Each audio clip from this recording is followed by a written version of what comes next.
Good morning.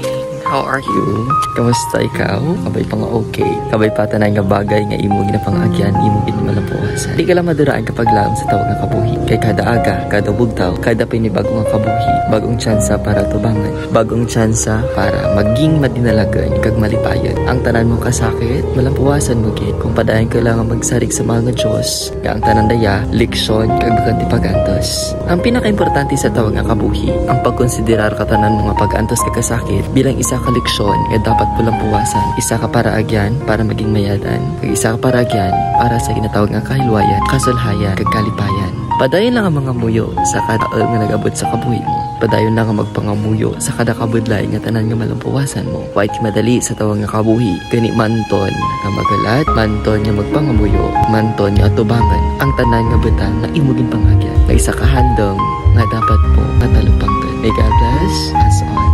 But love, Sarah. God bless you.